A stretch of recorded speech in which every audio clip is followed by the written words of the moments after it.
Bien, lo que había quedado pendiente era un poquito este cuadrito. Ustedes ven ahí, no es nada más nada menos que los criterios para establecer un diagnóstico de diabetes mellitus de tipo 2, ¿no? Esos criterios que ustedes ven ahí establecidos, obviamente son criterios en base a la guía de la Asociación Americana de Diabetes de 2023. Probablemente la ADA, que son las siglas de esa asociación, normalmente cada inicio de año siempre saca una guía, ¿no? Una guía se denomina guía de práctica clínica, en la cual les permite a ustedes obtener, como su mismo nombre lo dice, un camino, una guía para orientarse en el diagnóstico de una enfermedad en específico, ¿no? Entonces, ya vimos primero cómo era el metabolismo normal de la glucosa, cómo era el metabolismo normal de la insulina, cómo las alteraciones que se pueden presentar por la práctica que hicieron hoy día, o sea, por las alteraciones de la grasa, cómo me pueden conllevar a que se desarrolle una resistencia a la insulina, y que la resistencia a la insulina, junto con la lipotoxicidad que generan los ácidos grasos libres en las células, conlleven a mayor daño pancreático, mayor resistencia a la insulina, y obviamente me lleva a una diabetes, ¿no? Entonces ese es el camino que se va dando, ¿no? Digamos, en estos pacientes, ¿no? Ahora, cuando yo estoy frente a estos pacientes, o cuando yo sospecho de alguien que les dice, bueno, ¿cómo yo puedo decir si mi paciente es diabético? Yo tengo que tener estos 4 estándares, ¿ya? Que como ustedes ven, se puede cumplir con solamente uno de esos estándares, el paciente pues ya es declarado como diabético, ¿no? Entonces, obviamente esta es pregunta de evaluación, ¿no? Bueno, el primer estándar que les dice ahí, el FPG no es nada más que la prueba de glucosa en ayunas, ¿verdad? Obviamente la glucosa preprandial que se dice. Miren qué les dice ahí. Si obviamente un paciente ya me viene con una glucosa en ayunas mayor o igual a 126, obviamente, obviamente ya puedo yo diagnosticar, obviamente sí, como les dice, no ha ingerido ningún tipo de comida calórica en las últimas 8 horas, o sea, ha tenido un ayuno de 8 horas, yo puedo catalogarlo como una persona diabética, ¿ya? Pero obviamente ese diagnóstico, yo siempre lo digo, hay que cogerlo con pinzas, ¿verdad? Porque no quiere decir que si viene a la consulta con 150, obviamente, y posteriormente, qué sé yo, viene a la consulta, le hacen un hemoglucotest, andaba en ayunas de más de 8 horas, le sale 150, y los siguientes hemoglucotest en los siguientes días, o las siguientes pruebas de glucosa, le salen en 90, 80, 100, 110, o sea, doctor, solamente tuvo una lectura mala y las demás lecturas no estuvo buenas. Entonces, ¿es un paciente diabético? No, todavía no. ¿Cómo yo lo mando a confirmar? Lo mando a confirmar con algo que no me miente y con algo que nunca me falla. Y es las siglas que ustedes ven en el tercer literal, que es el que dice A1C. El A1C se basa en lo que se denomina, en este de aquí, ¿ya? Señalo ese de ahí, el A1C se denomina hemoglobina glicosilada. ¿Y qué es la hemoglobina glicosilada?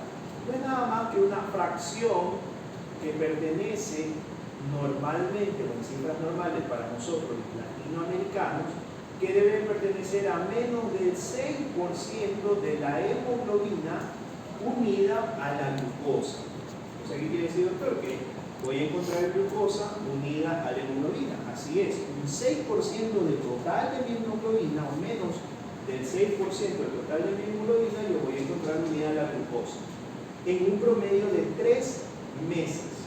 ¿Ok? Entonces, esa nunca me miente. Perfecto.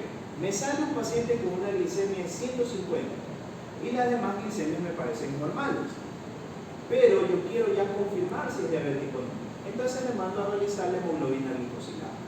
Si ahí mi paciente ya me sale con una hemoglobina glicosilada mayor o igual al 6.5%,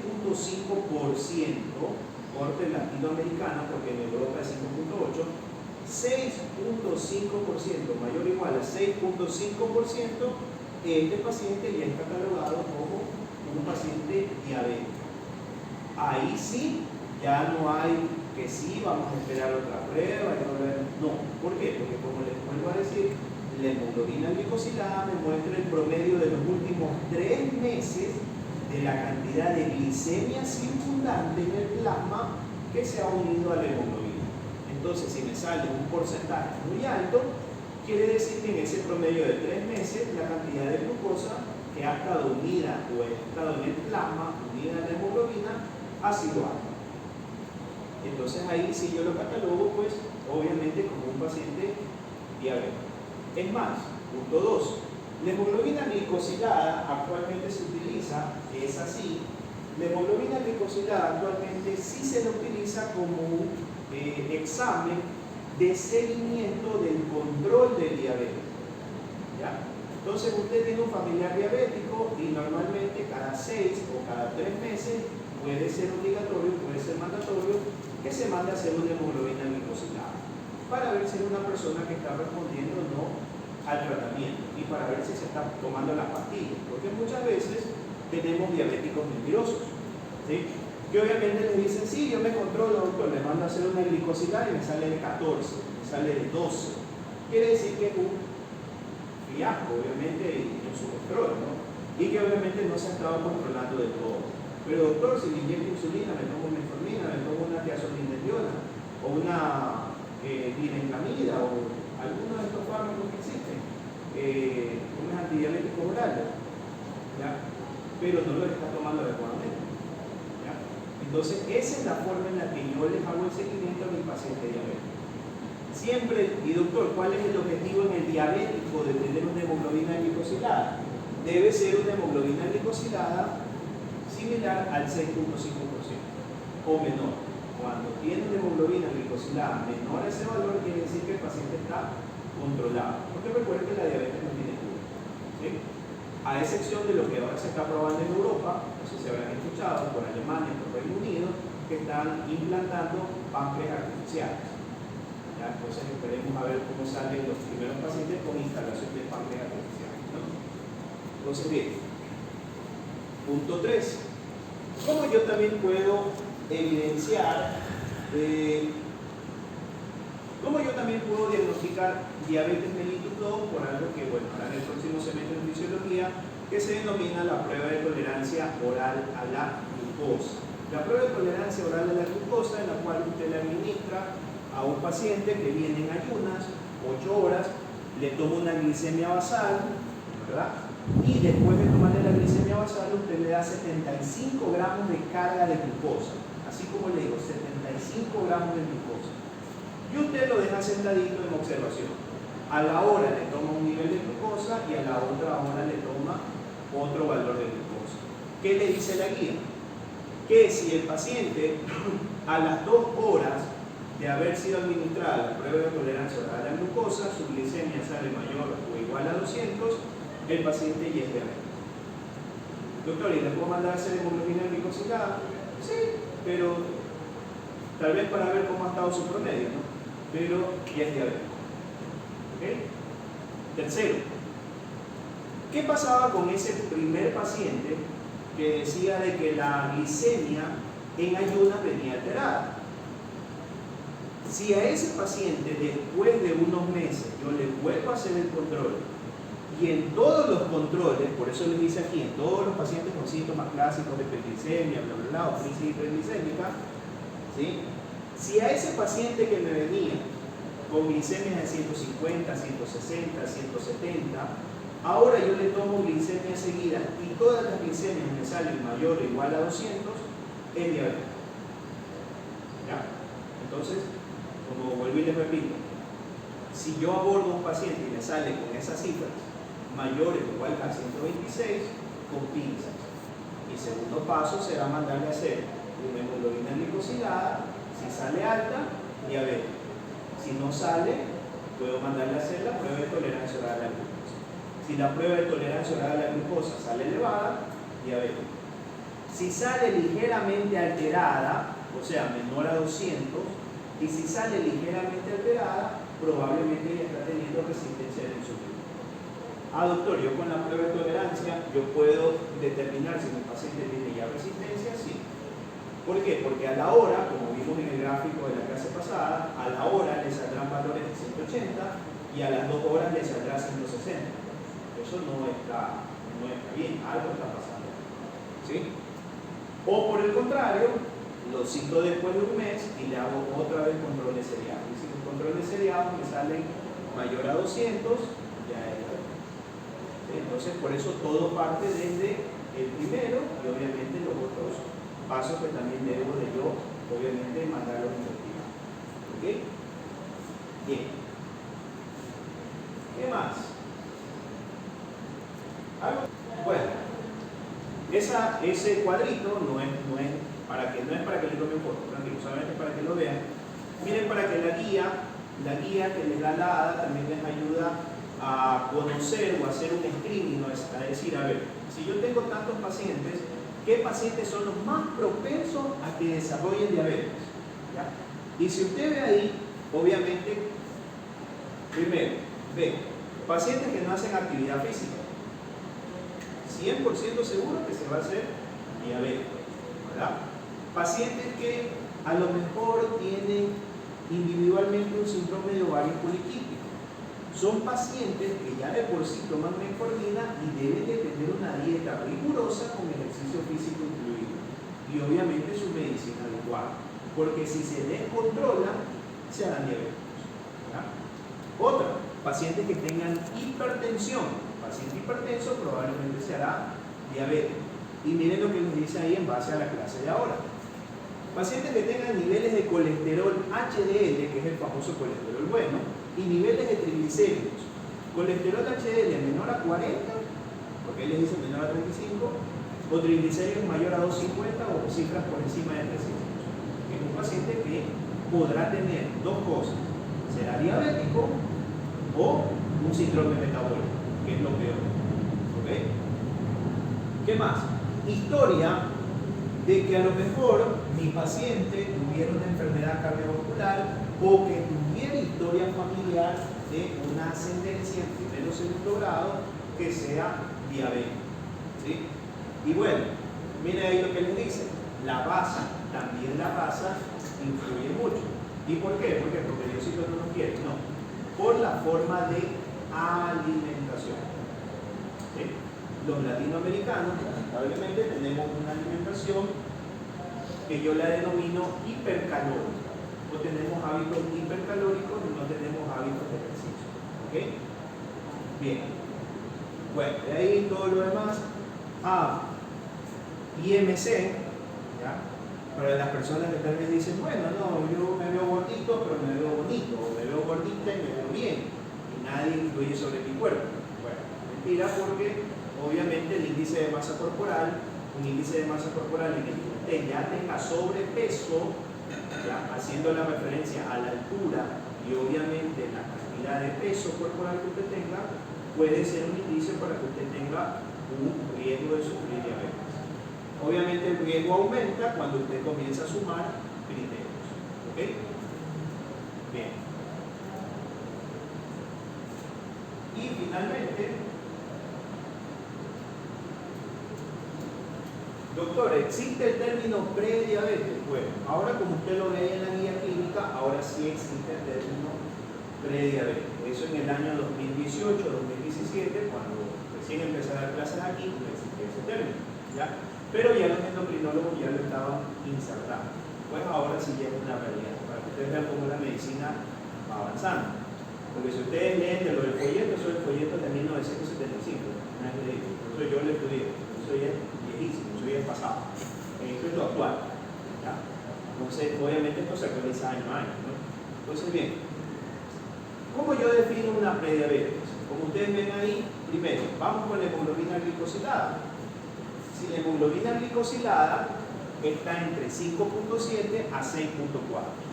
O sea, ¿cuál es el valor normal, doctor? Debe ser menor a 5.5. Ese es el valor normal. Si usted ya tiene de 5.7 a 6.4, téngalo por seguro que usted ya está en un estado prediabético. Y en base a la fisiopatología y bioquímica, que es un estado prediabético, que usted ya tiene resistencia a la insulina, como ya lo vi. Bien, ¿qué más? Que durante la prueba de tolerancia oral a la glucosa, usted a las 2 horas, mire que ya les dice cuando ya finaliza la prueba, que a las 2 horas tenga una glicemia entre 140 a 190.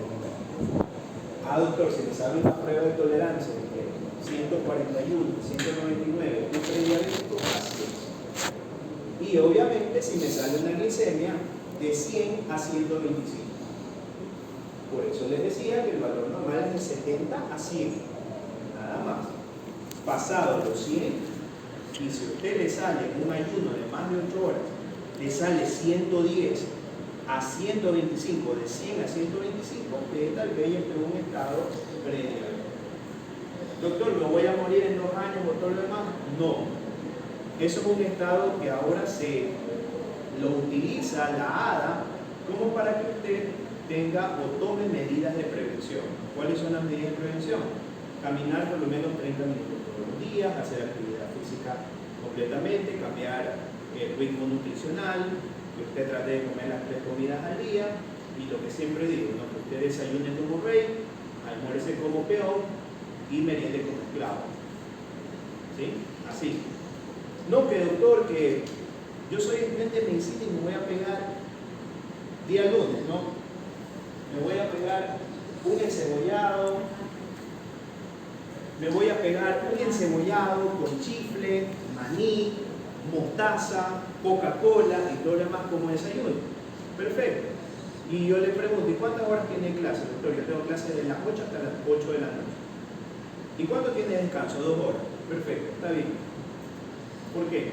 Porque todos esos carbohidratos y grasas que usted se va a meter con el encebollado, la cola, el chifle, el pan, y el arroz, todo eso usted lo va a aprovechar durante el día.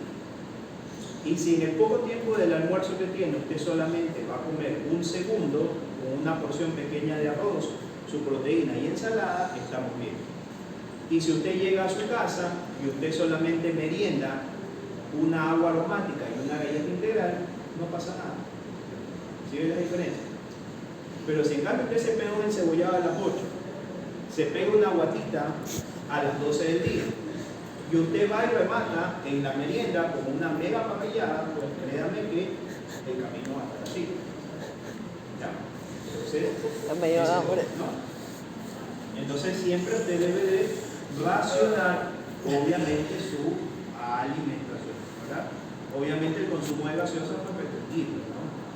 Entonces, eso de ahí, obviamente el consumo de jugo. Pasemos a los líquidos, ¿no? Creo que ahorita le está viendo esto con el doctor Manuel, ¿sí? Bueno, vamos a, igual eso él va a explayarse un poco más en la teoría. Ahorita vamos a hacer un acercamiento en base a la práctica que hicimos. A ver, en base a lo que Steven les dijo al inicio, obviamente no es un cuento. Yo puedo diagnosticar algún tipo de hiperlipidemia o trastorno de los lípidos solamente con ver el suero, ¿sí? Entonces yo puedo decir si es un suero hiperlipémico, si es un suero hipercolesterolémico o si es un suero hipertrigliceridémico. ¿Ya? ¿Cómo yo puedo ver un suero hipercolesterolémico? Cuando el suero tiene 2 cosas: un color amarillo oscuro tirando a ámbar, o sea, un color parecido a este de aquí, ¿sí? Un color oscuro tirado a ámbar, y cuando el suero es espeso, ¿sí? Usted siente que el suero es ligeramente espeso, porque usted sabe que el suero, si usted lo mueve, es ligeramente líquido, ¿no? Pero si en cambio al yo moverlo, yo lo veo amarillo de color oscuro, y al moverlo se vuelve muy espeso, como una gelatina que se está descongelando, probablemente sea un suero hiperlipémico. Y el suero, por elevación de los triglicéridos, es facilito de identificar. Es un suero de aspecto lechoso, ¿sí? En efecto, sí, al suero usted lo ve como una leche, como leche, ¿sí? Entonces eso es un suero por elevación de triglicéridos. Entonces desde el suero yo puedo ir analizando más o menos cómo es el estado de los lípidos de mi paciente, ¿sí? Ahora, una vez que ya lo he observado el suero, yo lo puedo enviar a hacer, como él les mencionó, una prueba de colesterol y triglicéridos para valorar cómo se encuentra el estado lipídico de mi paciente. Entonces, si usted se da cuenta, los lípidos, ve una primera parte, en la parte superior, que son los principales lípidos disponibles en el organismo. Tenemos al los ácidos grasos libres, a los triglicéridos, al colesterol y a los fosfolípidos. Y en la partecita de abajo tenemos a nada más y nada menos que lípidos, que son los que están arriba, unidos a proteínas, denominadas lipoproteínas. ¿Sí? Bien. Vamos primero con los lípidos. Recordemos que los lípidos que se encuentran en el plasma, en el hígado, en la célula o en el músculo, esos lípidos van a ser el sustrato para varias cosas. Los ácidos grasos libres, o también conocidos como AGL, como ustedes lo van a encontrar en sus libros. Los AGL o ácidos grasos libres son los precursores de las prostaglandinas y nos sirve a nosotros para sintetizar prostaglandinas. ¿Y qué son las prostaglandinas? Mediadores inflamatorios. ¿Sí? Cuando usted vaya a ver en los ciclos a futuro inflamación, usted va a ver que las prostaglandinas vienen a partir de un ácido graso libre que se denomina ácido araquidónico y necesitan obviamente a unas enzimas denominadas ciclooxigenasas para obviamente transformarlas en prostaglandinas o prostaciclina. Entonces yo necesito ácidos grasos ¿para qué? Para sintetizar mediadores inflamatorios. ¿Sí? ¿Qué hacen los ácidos grasos libres?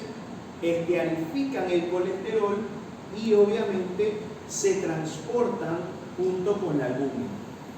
Porque recuerden que el plasma es hidrofílico o hidrofóbico. El plasma, perdón, los ácidos grasos son hidrófobos o hidrofílicos. Hidrófobos, ¿no? Entonces, por lo tanto, yo necesito transportarlos con algo, porque si los dejo libres en el plasma, se saturan, ¿ya?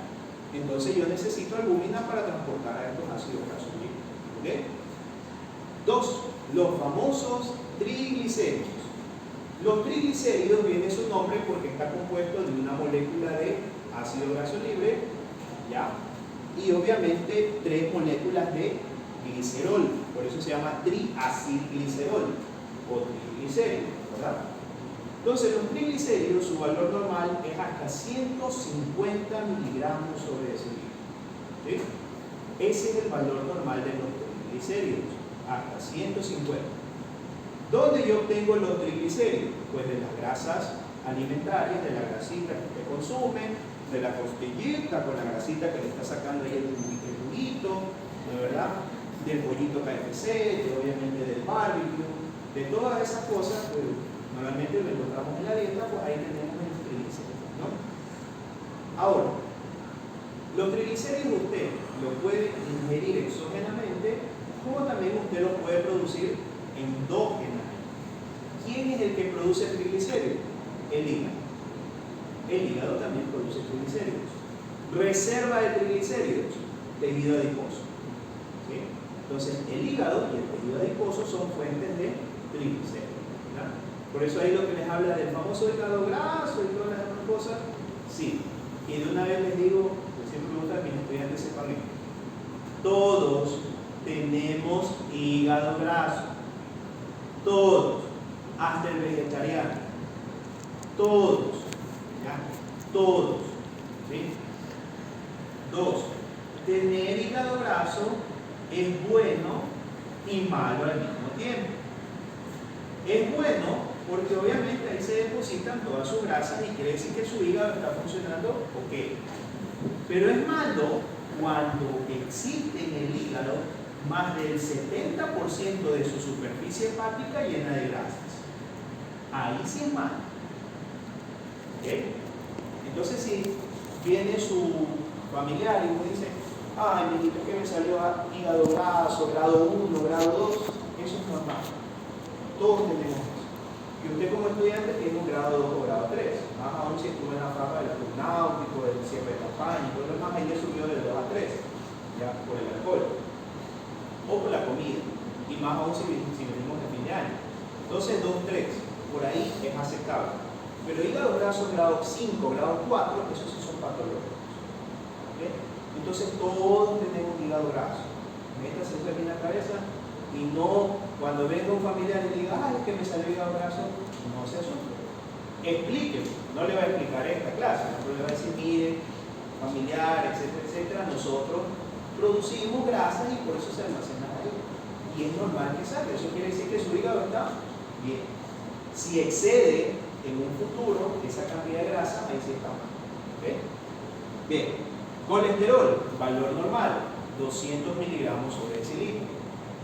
El colesterol es el precursor de todas sus hormonas esteroides, de la testosterona para los varones y de los estrógenos para las mujeres. O sea, usted necesita colesterol para sintetizar hormonas sexuales.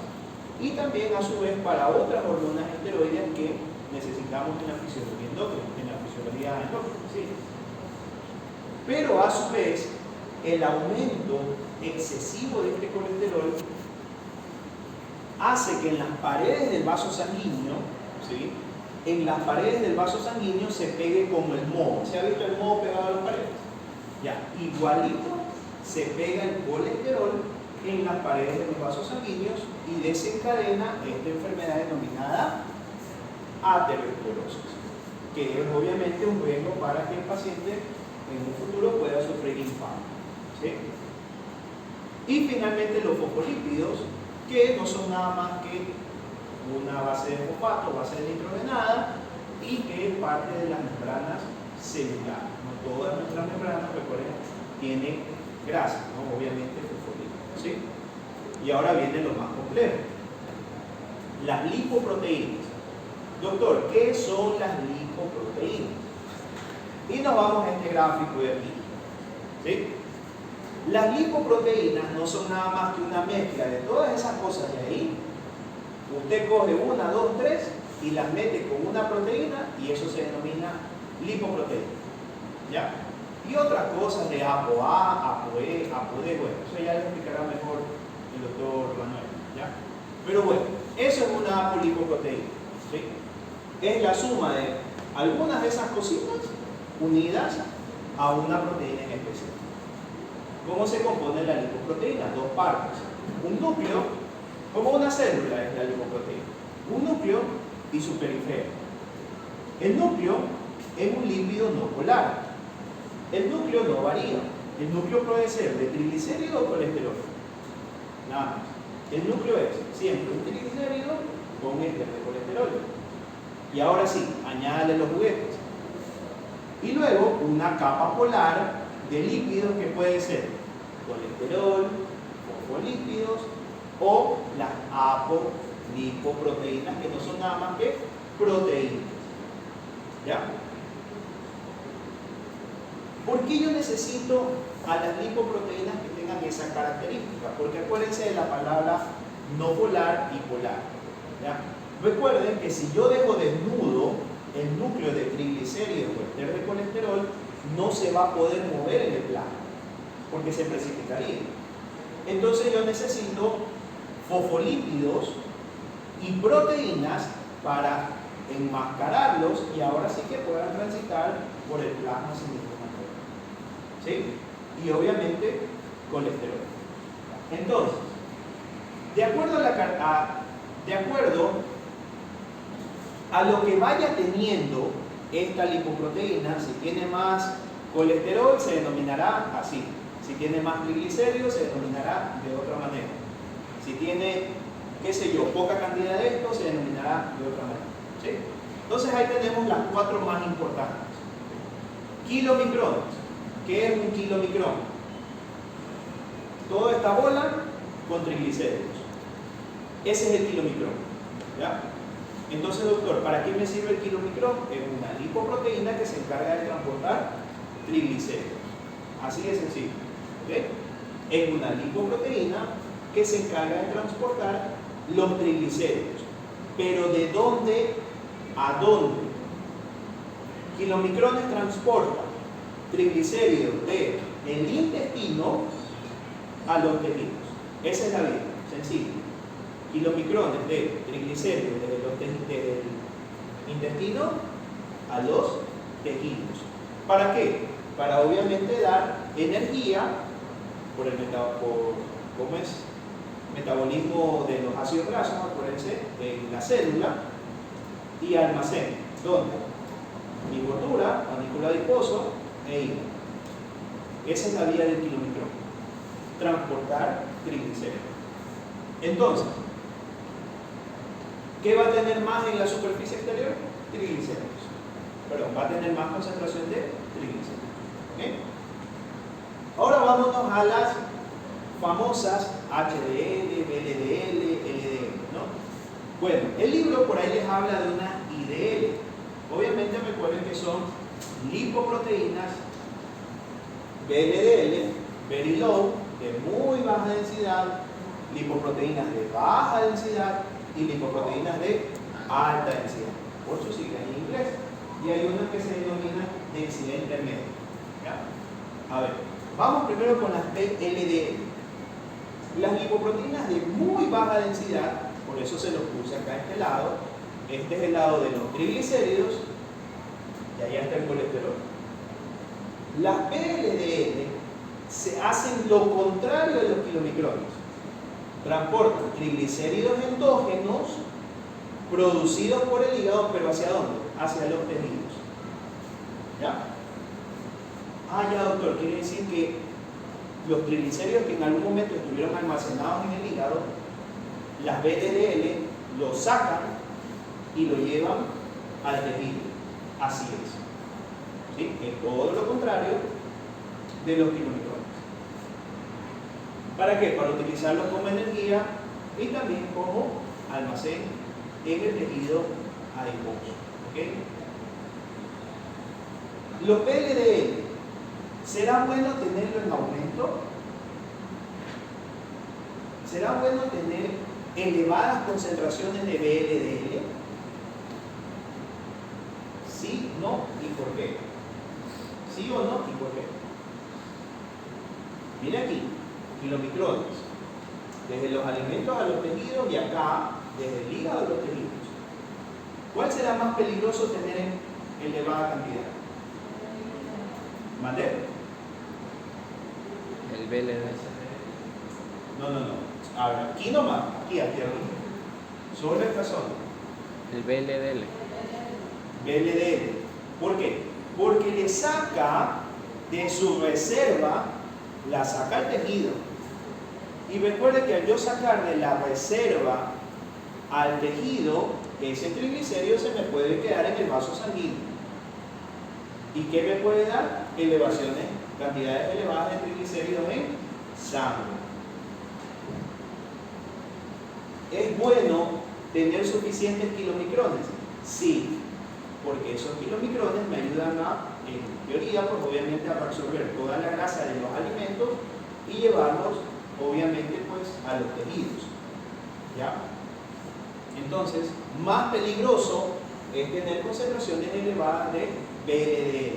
¿Por qué? Porque quiere decir que mi triglicérido está circunda en mi mismo organismo. A diferencia de acá, que este en cambio se encarga de sacarlos de los alimentos. ¿Ya? Entonces, este es un poquito más peligroso. ¿Ya? Ahí entienden por qué. Doctor, yo soy flaco. ¿Ya? Y no consumo casi nada de grasa. Y yo me voy a hacer exámenes en el laboratorio y me salen triglicéridos altos, doctor. ¿Por qué? Me voy a hacer un VLDL y me salen altos. ¿Ya? Y eso ya me lleva a una hiperlipidemia, que es un cuadrito que ustedes tienen al final del folleto. Vamos a ver. Puede ser que esté teniendo una hiperlipidemia ese paciente, en la cual yo tengo demasiadas cantidades de VLDL y están que me sacan del hígado hacia el tejido. ¿Ya? Bien, ahora sí, vámonos al LDL y HDL. ¿Por qué les decía que es peligroso tener VLDL alto? Porque si ve acá este cuadrito, ¿no? Los LDL, ¿ya? Su precursor o su ancestro son los VLDL. O sea, yo necesito este VLDL para sintetizar LDL, o sea, lipoproteína de baja densidad. Como usted ve, la lipoproteína de baja densidad se encarga de transportar todo el colesterol de los alimentos. ¿Por qué?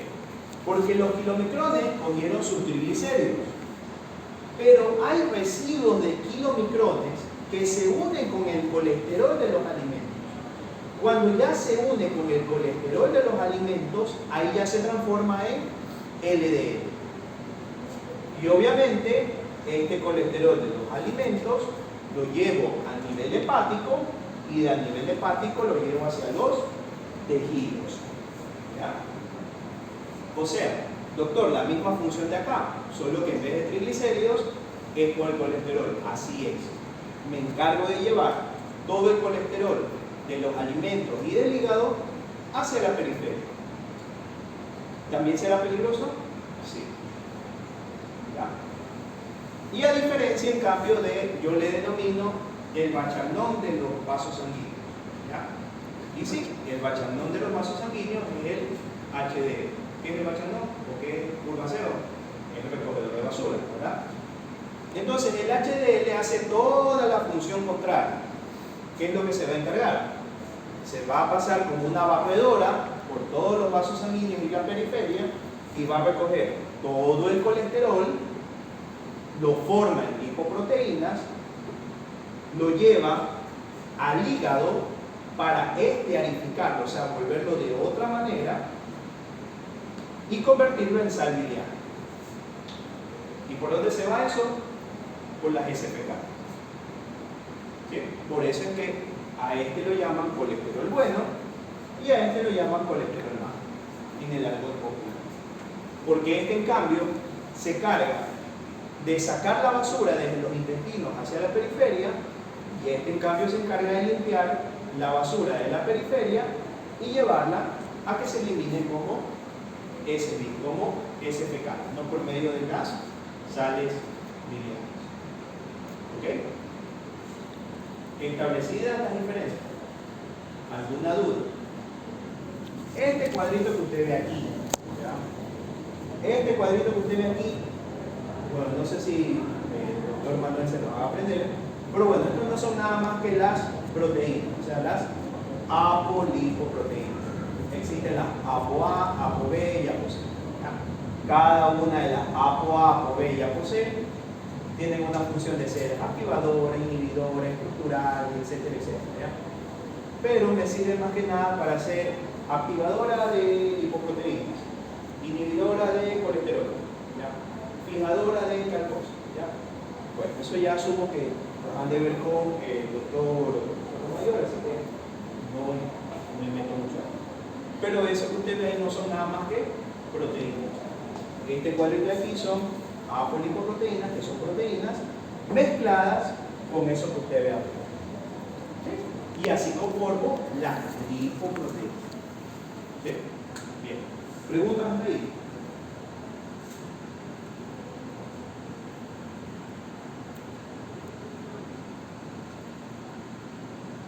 Bueno, este es para que ustedes solamente vean, ¿ya? Doctor, el mismo cuadrito, sí, bueno, obviamente. Usted consume sus alimentos, ¿verdad? Usted consume sus alimentos, nos fijamos en los de color amarillo, que obviamente son los ácidos grasos y la grasa. Usted consume sus alimentos, usted consume sus triglicéridos, y como usted ve esos triglicéridos, por acción de las sales biliares, que obviamente contienen kilomicrones, comienzan, kilomicrones y obviamente todas estas lipoproteínas, comienzan a ser degradados pues en formas de monoglicéridos y ácido graso. Ahora, recuerde que tiene un órgano que es el páncreas, que tiene una función exócrina, que aparte de liberar amilasa, proteasas, también libera algo denominada lipasa, que es una práctica que no le hicimos al momento. ¿Qué es la lipasa? La lipasa no es nada más que una enzima, ¿ya?, que se encarga de degradar las grasas grandes. ¿Como cuál, doctor? Como los triglicéridos. Usted sí ve que son tres palitos unidos cuando viene la acción de la lipasa y la emulsificación de las sales biliares se transforman en palitos separados. ¿Ya? Entonces, ahí tenemos la esta de que la lipasa sí es una enzima de origen proteínico que tiene la característica de ser liasa y que en las uniones de, obviamente, los ácidos grasos y el glicerol, en esas uniones con una tijera comienza a cortar, ¿verdad? Y así tengo en primera instancia los primeros gliceroles y ácidos grasos. Como usted se da cuenta, se van degradando en la primera porción del duodeno, se van formando ácidos grasos y glicerol, y finalmente en el yeyuno es donde los absorbe. ¿Sí? Entonces ahí viene la parte de la absorción, obviamente, del yeyuno, ¿no? Entonces el yeyuno se encarga de absorberlos, ¿no, verdad? Los ácidos grasos libres y obviamente la parte de glicerol, ¿verdad? Bien, doctor, por ahí quedan unos residuos de grasa, como usted ve aquí. Sí, esos residuos de grasa son los denominados ácidos biliares, ¿sí? Que son residuos pequeños de grasa que en algunos casos pues se reciclan para obviamente mantener la formación de los ácidos biliares, o en su defecto algunas grasas, ¿verdad?, se eliminan pues por las heces fecales. Doctor, ¿qué pasaría si yo tengo una deficiencia de lipasa? O sea, tengo poca cantidad de lipasa. Si yo tengo poca cantidad de lipasa, ¿qué va a pasar con las grasas que llegan al intestino? No se degradan. Ahora, si no se degradan, la grasa, como es pesada, ejerce un efecto osmótico. Y al ejercer un efecto osmótico, ¿qué va a pasar? Esto que usted ve, que le dice aquí, absorción de agua en el yeyuno, pues eso ya no se va a dar, sino que el agua ya no se absorbe, sino que se queda ahí. ¿Y por qué se queda ahí, doctor? Porque se queda como un tipo de, para tratar de hacer un tipo de emulsificación. Obviamente, recuerden, el agua y la grasa no se llevan. Ustedes ya habrán hecho el experimento en la casa, aceite con el agua. Entonces, ¿qué pasa en el intestino? El intestino se sobrecarga de agua y usted comienza obviamente a emitir flatos, las gases, y de repente usted, voy al baño, y obviamente una catarsis muy amplia, ¿no? Una catarsis que se vuelve diarrea. Entonces, la deficiencia de lipasa me puede provocar diarreas osmóticas y la coloración de esa diarrea va a ser amarillenta. Amarillenta como aceite y con burbujas, ¿ya? Y con burbujas obviamente parecidas al aceite o al aceite de brea. Doctor, o sea, me debo interesar en lo que mi paciente defeca. Así es. Usted tiene que saber cómo su paciente defeca. ¿Sí? Entonces, sí, la deficiencia de lipasa, ¿ya?, me puede provocar una diarrea osmótica y obviamente provocar la eliminación de toda la grasa que comí, la elimino pues obviamente a manera pues de diarrea. ¿Qué fármaco está en boga y que inhibe la lipasa pancreática? El Orlistat. Sí, es un medicamento que utilizan los nutriólogos para las personas que tienen obesidad o sobrepeso y disminuyan la absorción de la grasa.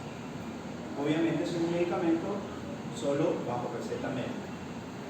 ¿Sí? El Orlistat. Usted consume la grasa que usted desee y no la absorbe. La elimina, la defeca. Pero es muy incómodo para la persona. Porque como le dije, la carga de agua que usted concentra para tratar de, entre comillas, emulsificar esa grasa, hace que la catarsis pueda ser explosiva. O sea que en algún momento usted está tranquilamente aquí y usted, doctor, y ya no llegó. ¿Ya? Se los digo porque los pacientes lo han experimentado, lo han vivido y algunas veces es un poco incómodo hasta que el paciente se vaya habituando. Pero sí existe esa medicina, sí existe ese medicamento, se denomina Orlistat, ¿sí?, que obviamente es específicamente para aquellas personas que tengan hiperlipidemias o que sean diabéticas o que tengan sobrepeso y obesidad y quieran controlar pues, obviamente su ingreso de grasa, ¿no? Pero el efecto secundario es incómodo, ¿ya? porque obviamente los pacientes dicen, doctor, es una cosa que no me puedo reír, no me puedo mover, no puedo ni siquiera, si me siento con flacos, ya lanzar porque soy franco, ¿no? Entonces, ese es el problema. ¿Okay? Así que si usted conoce a alguna persona que está consumiendo eso y le dice, oye, ¿por qué me pasará a él? O sea, usted le explique esto de él, ¿no? Y obviamente le tiene que decir que es algo que en los primeros días se va a tener que habituar. Esto no me acuerdo el curso. Es el 20. Ese cuadrito no es nada más que todas las lipoproteínas, ¿ya? Entonces, como le decía, ¿no? Si usted tiene, mire, si usted tiene más triglicéridos, kilomicrones. Si usted tiene menos cantidad de triglicéridos y tiene más cantidad de colesterol, VLDL. Y si va ganando más colesterol, se vuelve de VLDL, IDL a LDL.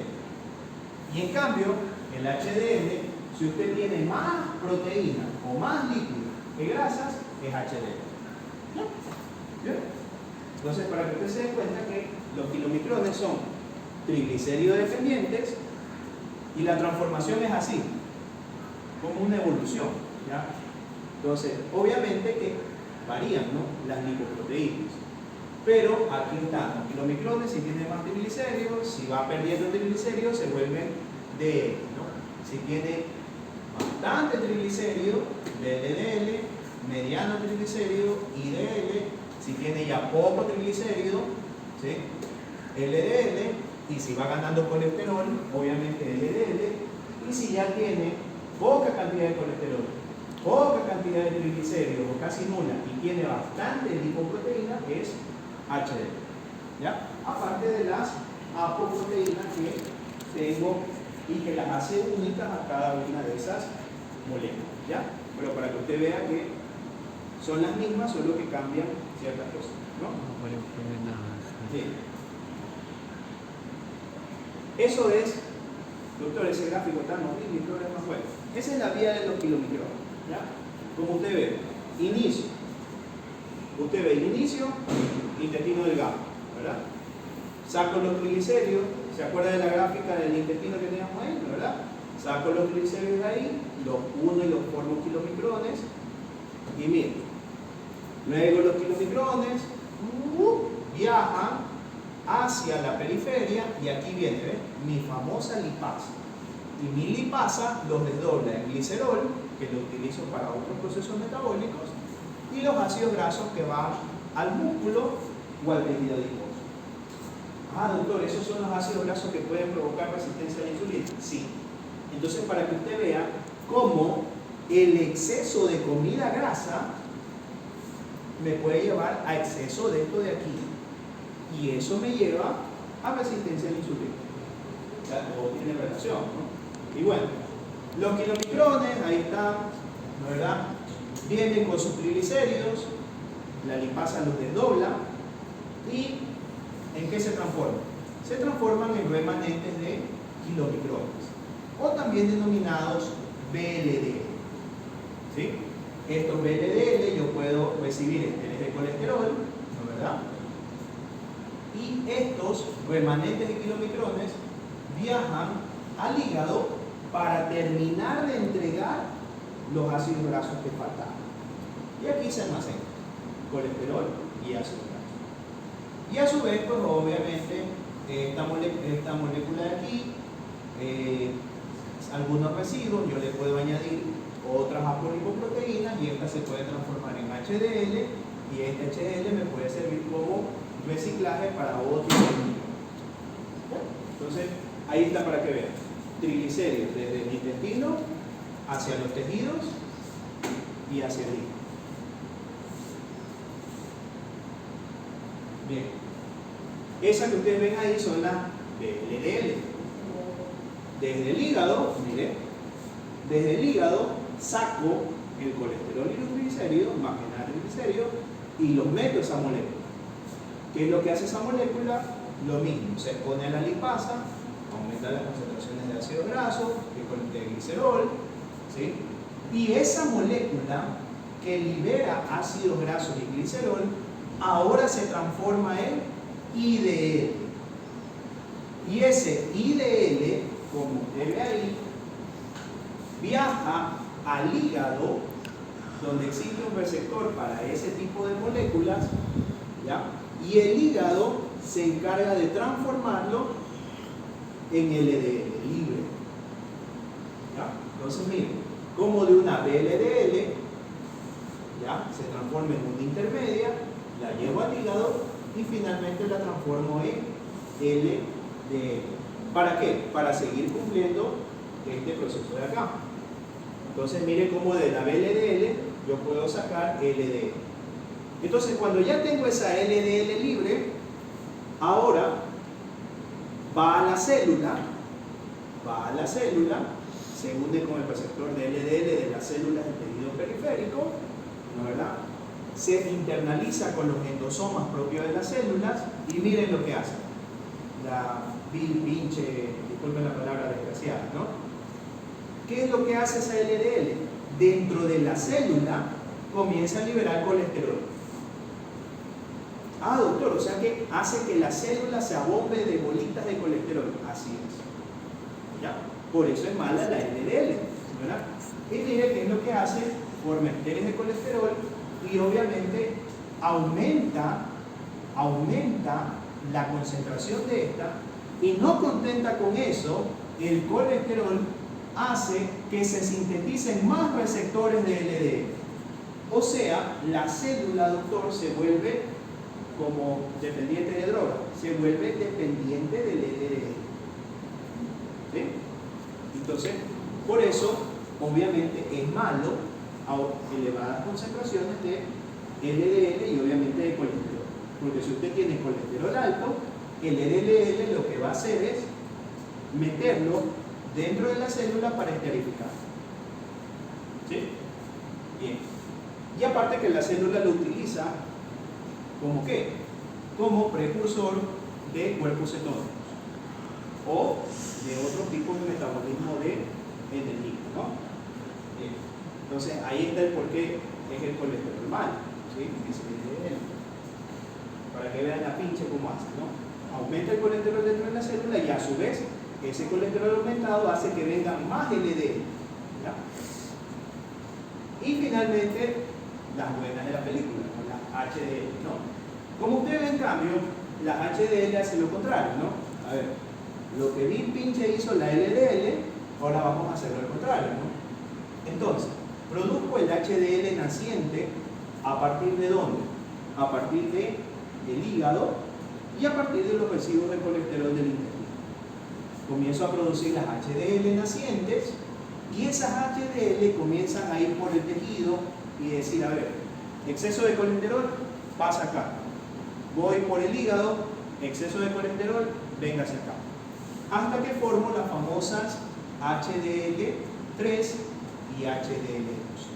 Estas HDL3 y HDL2 se transforman en otros residuos de quinomicrones. ¿Para qué? Para estos ser enviados al hígado, sumar más colesterol y eliminarlo por la vía biliar. Y así que es lo que usted hace, el colesterol tisular, el colesterol libre y los triglicéridos que por ahí existen libres, usted los coge, los empaqueta, los llevo al hígado, termino de limpiar el hígado y los boto por la sangre biliar. ¿Ya? Y así elimino el exceso de colesterol y triglicéridos. ¿Sí? Doctor, todo ese proceso lo hago cada vez que como. Así es. Todo ese proceso que usted ve en ese orden se hace cada vez que usted ingiere alimentos grasos. Si usted en cambio se excede en los alimentos grasos, el paso entre esta de aquí y esta de aquí se hace largo. ¿Y qué es lo que pasa? Comienza a depositarse. Como usted aumenta su consumo graso, se comienza a depositar en la célula o en el tejido, y hasta que el HDL se encargue de limpiarlo, pues se hace un periodo muy largo. ¿Ok? Bien, pregunta.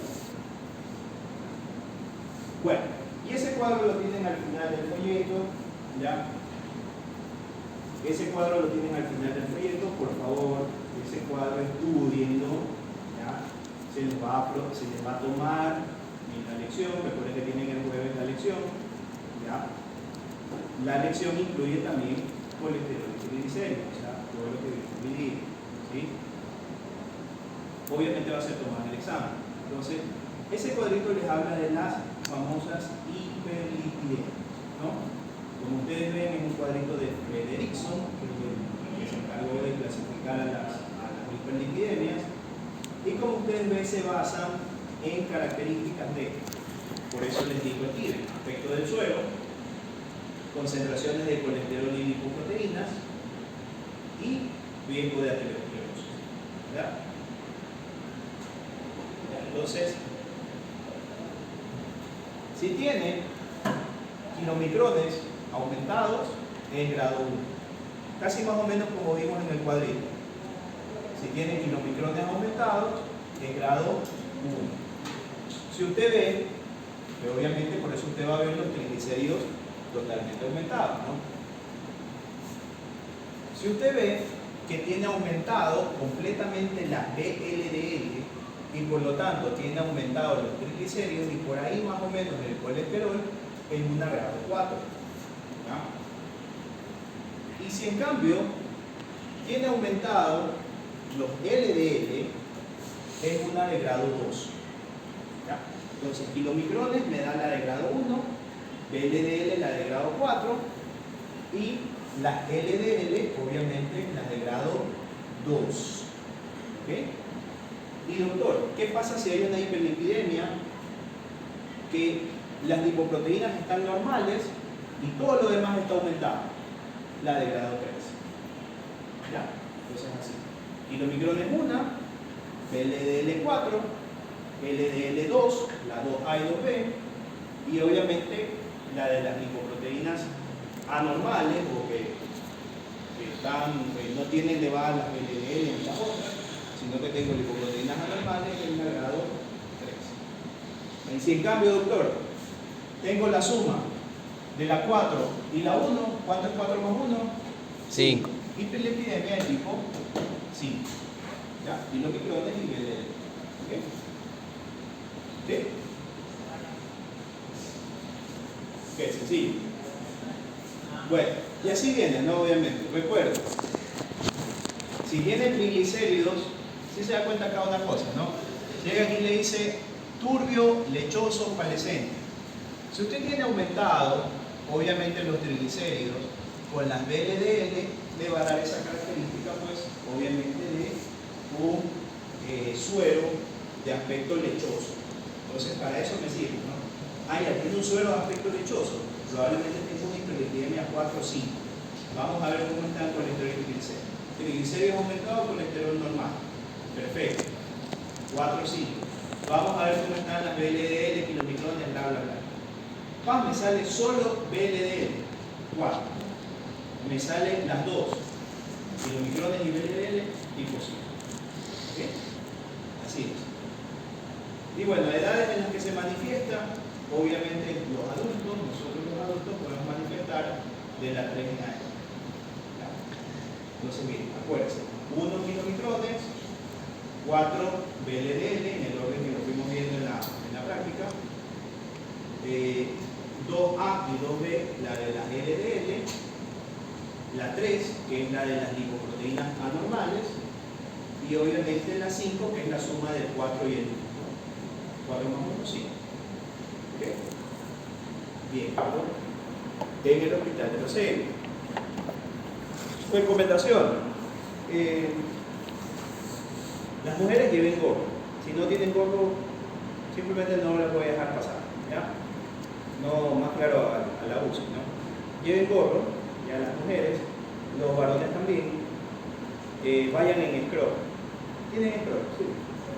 Hay un chico, ¿tienen scrub? No. Ya bueno, por ahí vayan por ahorita, llega a la casa, lave el scrub rapidito, ¿ya? Y vayan en scrub.